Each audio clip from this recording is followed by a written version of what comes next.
Vous avez sans doute entendu parler que le violon est un des instruments les plus difficiles à jouer au monde.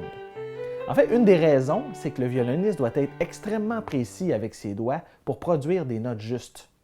On n'a pas de raccourci. À la guitare, on a des frettes pour nous aider. Au piano, il est déjà pré-accordé.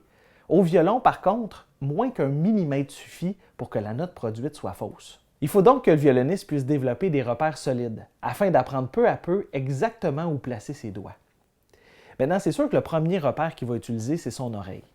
Un violoniste doit avoir une oreille extrêmement développée pour avoir une bonne justesse. Mais c'est bien évident que quand on commence au violon, c'est pas tout le monde qui a une oreille absolue. En fait, très rares sont les personnes qui commencent avec cet avantage. Il est donc impératif que le violoniste ait d'autres repères aussi. Comme exemple, des enregistrements audio auxquels il peut se référer, mais aussi des repères visuels pour savoir exactement où placer ses doigts. Et la problématique est d'autant plus grande que si le violoniste commence sans ses repères visuels, il peut s'habituer peu à peu à entendre des notes fausses et croire qu'elles sont justes. Et ça, c'est malheureusement le lot de bien des violonistes. Et c'est là où les collants entrent en jeu. On va placer 4 collants sur votre violon, un pour chacun des doigts de votre main gauche, à part le pouce qui ne touche pas aux cordes. Et les collants vont agir comme des limites.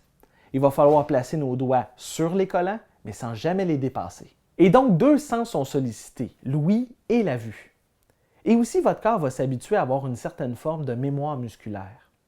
Peu à peu, vos doigts vont apprendre à se placer exactement de la même manière à tout coup.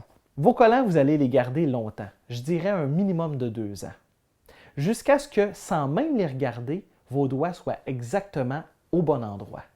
Et à partir de ce moment-là, on va les enlever un à un en s'assurant que notre justesse est toujours bonne à chaque étape.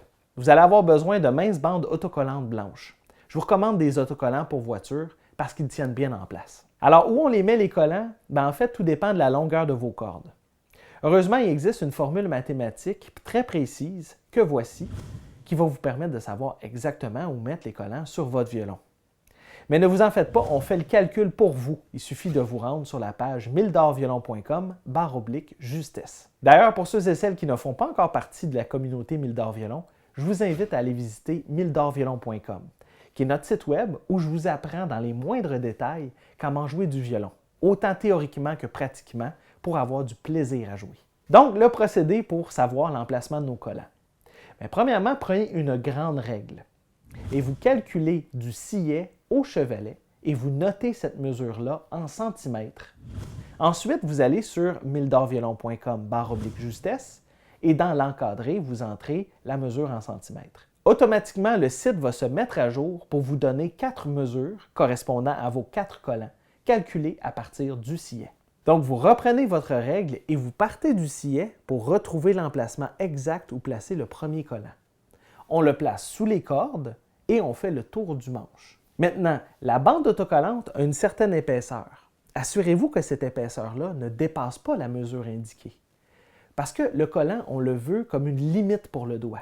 Si on veut que notre doigt ne dépasse pas cette mesure, bien entendu, on ne veut pas que le collant dépasse la mesure aussi.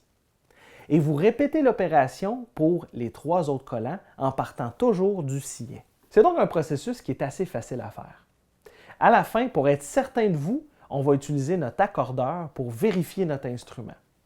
Mais il faut d'abord s'assurer que notre instrument est juste. Et pour ça, je vous réfère aux capsules qui s'intitulent « Accorder son violon ».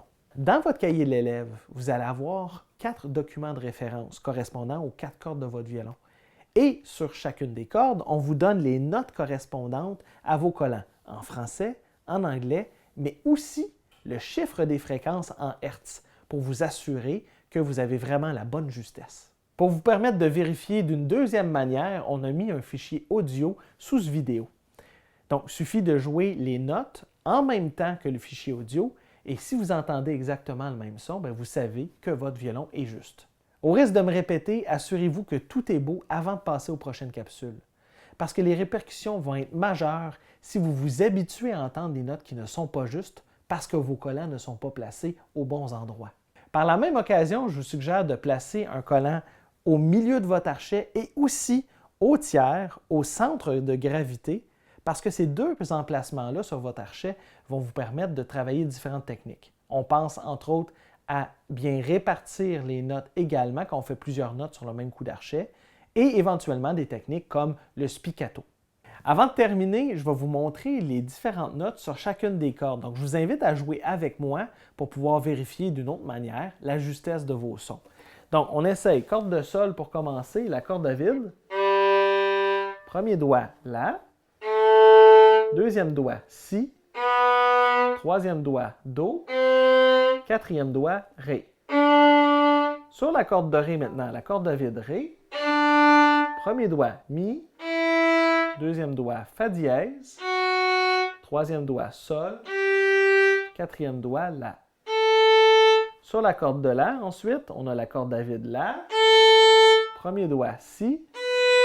Deuxième doigt, Do dièse. Troisième doigt, Ré. Et quatrième doigt, Mi. Et finalement, la corde de Mi, corde à vide, Mi. Premier doigt, Fa dièse. Deuxième doigt, Sol dièse. Troisième doigt, La. Et le quatrième doigt, Si. Quand on place les doigts sur nos collants, on va appeler ça le premier groupement. Donc, à se rappeler. Maintenant, posez-vous pas trop la question à savoir pourquoi certaines notes que j'ai nommées sont appelées dièses. On va voir tout ça en temps et lieu. Pour l'instant, contentez-vous seulement de placer les doigts sur les collants. Prochaine capsule, je vous apprends comment changer une corde. Tutoriel vidéo, partition, accompagnement. Apprenez le violon en ligne dès maintenant sur mildorviolon.com.